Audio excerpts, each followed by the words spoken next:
একটু জানতে চাই সেটি হচ্ছে যে যেটির প্রাসঙ্গিকতা এবং যেটির উপরে প্রধানমন্ত্রী গুরুত্ব আরোপ করছেন, তিনি গতকালকেও বলেছেন যে বাংলাদেশের যে শ্রম বাজার মালয়েশিয়া রয়েছে সেটি বন্ধ রয়েছে 2024 সাল থেকে। 1978 সালে শহীদ প্রেসিডেন্ট জিয়াউর রহমানের হাত ধরে যে শ্রমশক্তি রপ্তানি শুরু হয়েছিল মালয়েশিয়াতে, সেটি 5 দফায় বন্ধ হয়ে গেছে বিভিন্ন কারণে।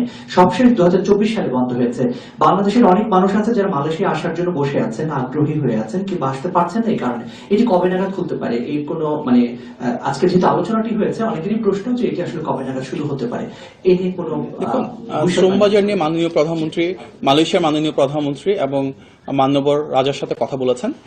আমাদের মূল উদ্দেশ্য ওনাদের ইন্টারনাল যে প্রসিজার আছে এবং স্বাভাবিকভাবেই সেই নীতিগত নৈতিকতার দিক থেকে বলুন, নিয়মতান্ত্রিক প্রসেস বলুন, সেগুলো তো আমাদের ফলো করতে হবে।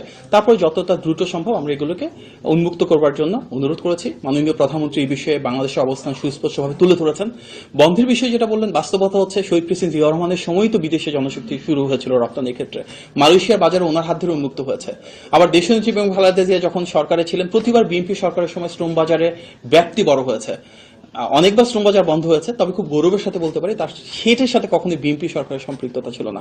বিএনপি সরকার যতবার রাষ্ট্র পরিচালনা এসেছে আমরা শ্রমবাজার সম্প্রসারণ করেছি এবং আমরা বিশ্বাস করি মালয়েশিয়া, মধ্যপ্রাচ্যের অন্যান্য দেশ এবং বিশ্বের আরও যেসব দেশ আছে, আমরা আমাদের যে চলমান প্রক্রিয়া তার মাঝে সেই সম্প্রসারণের প্রক্রিয়ার মধ্যে থেকেই বাজার উন্মুক্তকরণের জন্য চেষ্টা করে যাচ্ছি। প্রত্যেকটা দেশকে আমরা বলছি ওনার যে ইন্টারনাল প্রসিজিয়ার আছে, ডিউ ডিলিজেন্স আছে, ফলো করবার মাধ্যমে বাংলাদেশের সরকার আকাঙ্ক্ষায় যেহেতু জনশক্তি রপ্তানো, সেটাকে কতটা প্রাধান্য দেওয়া যায় সেগুলো নিয়ে যেন ওনারা কাজ করে।